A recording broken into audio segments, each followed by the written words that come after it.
Hello, guys, it's Farjal, and this series is about one thing: understanding how real business actually work, not how they are sold to us in a slide and slogans and brand book. In episode one, we dismantled the myths of ideas and talk about business models as systems. In episode two, we engineered money and learned why timing and cash flow matter more than pricing. And in episode three, we stepped into power and saw how platforms and ecosystems reshape entire markets. Today, we arrive at the most underestimated and most brutal layer of business. Today, we I don't talk about product or revenue or something like that, not even platforms. I want to talk about distribution because here is the uncomfortable truth. Most businesses don't fail because they are bad. They failed because no one ever find them. This episode is about how products actually reach the market, why distribution is not marketing, and why in most industries, distribution is the real mode. Let's begin, and as usual, let me share my screen. And here we go. Yeah, here. So let's dive into episode 4. Yeah. Let's start with a hard look at the market reality. Oh, yeah, here. Founders tell themselves a dangerous lie. They believe that if they build a great product, customers will magically appear. This is a false. This is a lie. This is a myth. Products rarely fail on their own, distribution fails. The market doesn't care how hard you worked. The market doesn't care about your vision. The market rewards only one thing: access. You can build the best solution in the world. If you build it in the dark, you don't grow. You simply die unseen. This is how most startups end.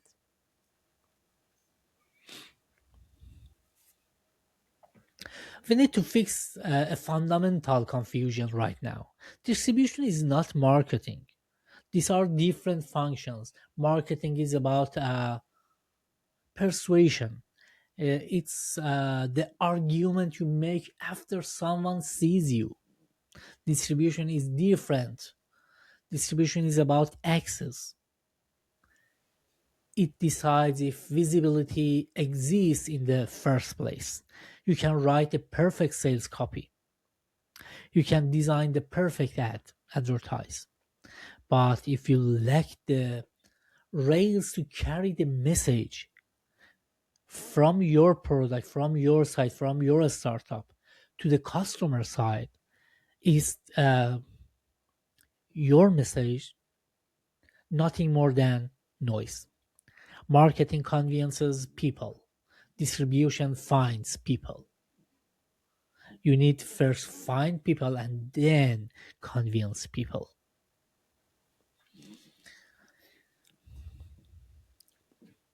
You can't treat distribution as a afterthought. It's not something you sprinkle on top at the end of development. Distribution is the physical path. From your value travels to reach the users. If that path is broken, the product is useless. Weak distribution, like weak distribution kills strong products every day. This means your distribution strategy must shape your product design. You don't build features and then look for a channel. You pick the channel and then build features that fit it. Growth starts with reach. Features always come second.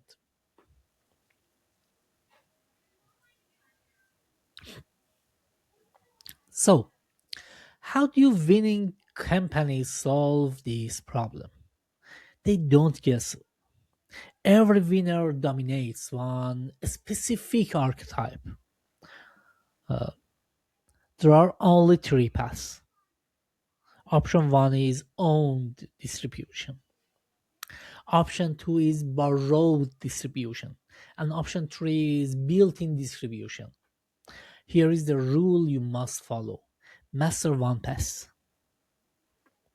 Don't try to execute all three at the start. If you try to be everywhere, you end up nowhere. You burn your money. Pick your weapon and sharpen.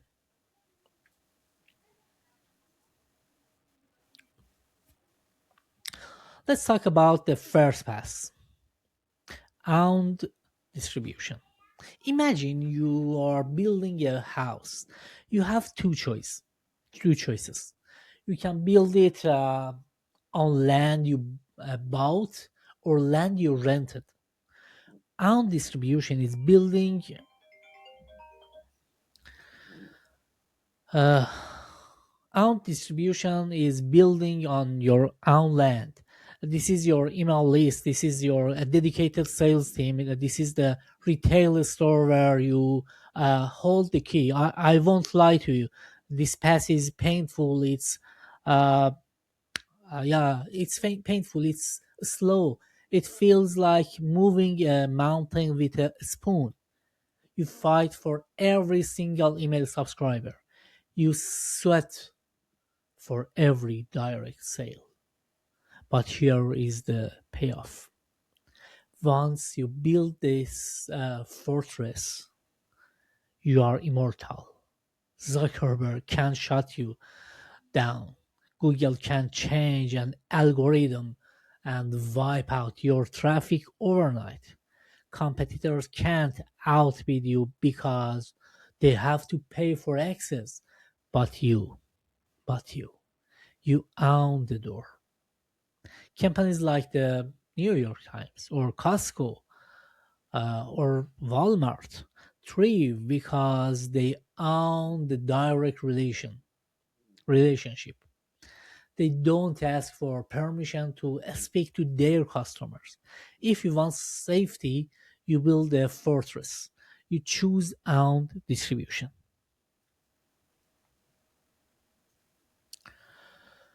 Now look at the second pass, borrowed distribution. This is a seductive. This is the pass of speed. You don't build the road. You hitch a ride on someone else's superhighway. You use Instagram's audience. You buy Google's traffic. You list on Amazon's marketplace. It feels like magic. You turn on ad and customers appear today. But there is a catch, a deadly catch. You are a tenant, not a landlord. And the landlord can raise the rent whenever they want. We have seen this horror story 1,000 times. A business is making millions on Facebook ads. Then one Tuesday morning, privacy rules change. The cost of ads doubles. The business, which looked like a genuine operation yesterday, is bankrupt by Friday. Borrowed distribution is a drug. It gives you a high, it gives you a speed, but it creates dependency. Use it to start, use it to validate, but never, ever let it be the only pillar holding up your empire.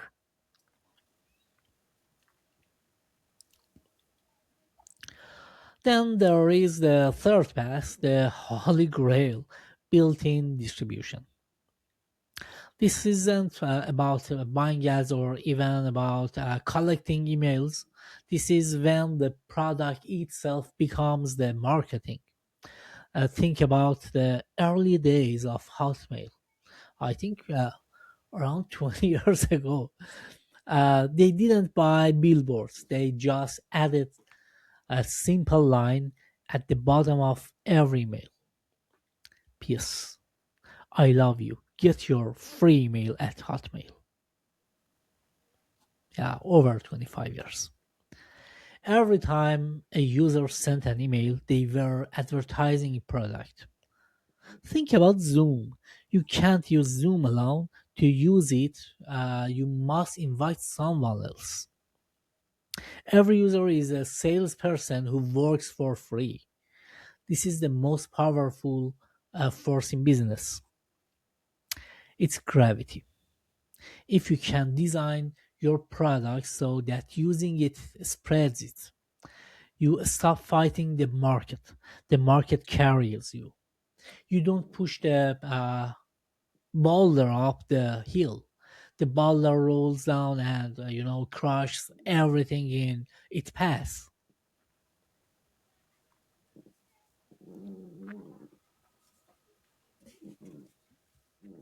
So, why do we see so much failures? Let me show you the graveyard. A startup don't usually die in a loud explosion. They don't die because of a lawsuit or a scandal. They die in silence. They die because the founders fell in love with the solution and forget about the delivery. They spent 18 months uh, polishing a beautiful app in a basement. They wrote perfect code. They designed a beautiful logo, and then they launch it to an empty room. This is this distribution ignorance. It's the arrogance of thinking the world owes you attention. The world owes you nothing. If you don't design the path to the customer before you build the product, you are not building a business. You are building a museum exhibit that no one will visit. Here is a strategic mistake I see smart people make. They try to do everything. They start a podcast, run ads, post on LinkedIn, hire sales teams, and try SEO all in week one. This is suicide. A strategy is about doing more. A strategy is about sacrifice. You have limited time. You have limited money. You need one unfair advantage. Look at your business. Where is your enemy weak? If they are addicted to expensive ads, maybe you can win with organic content. If they are trapped in boring enterprise sales, maybe you can win with viral product lead growth. Don't try to be everywhere. Be everywhere is a lie sold by marketers who wants your money. Pick one channel, master it, dominate it, and ignore the rest until you win in the first channel you choose it.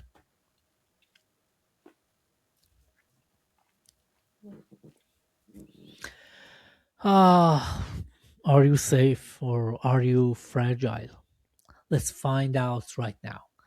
Take the distribution test. I want you to imagine a scenario. Imagine that tomorrow morning you stop spending money, you turn off every ad, you fire the marketing agency, you stop the paid promotion. What happens to your business? Does the phone stop ringing? Does the traffic go to zero? If the answer is yes, it stops. Then you are in trouble. You have built a rental business. You are living on borrowed time. But if the answer is no, they keep coming. If your organic search, your word of mouth, your email list keeps delivering and a customer and so on, then you have built an asset. Your goal is to move from rented to owned. That is the only way, only way to sleep at night. I need a sleep. So now step back and look at the machine we have built together. In episode 1, we designed the system. In episode 2, we engineered the revenue. In episode 3, we captured the power of platforms. And today, in episode 4, we built the roads. You see, it's all connected. A great business model without distribution is a Ferrari without wheels. It looks good, but it goes nowhere. A strong platform without access is a ghost town. Distribution is not a department in your company, it's the lifeblood that connects your value to the world. Both sides uh, are very important. So, here is my final challenge to you. Stop shouting louder. Stop trying to convince people who can't hearing you. Stop building features for users who aren't there. Go back to the drawing board. Build a smarter path. Design the road before you build the car. Because in the end, the winner is not the one with the best product. The winner is the one who dominates the path to the customer. Uh, grow can be grow can be copied, reach is defended, access is the real mode. Again, it's Farjad, still Farjad, and we are Ashavid. We exist to help founders who are tired of guessing. We help you build defensible business. Let me stop my share screen. Where is my? Yeah, here. Here we go. Yeah, architectures, business architectures, but that survive in the real world. If you are ready to stop playing games and start engineering your future, the link is below in the YouTube caption and connect with us. Let's build something that lasts. Thanks for your watching. Bye for now.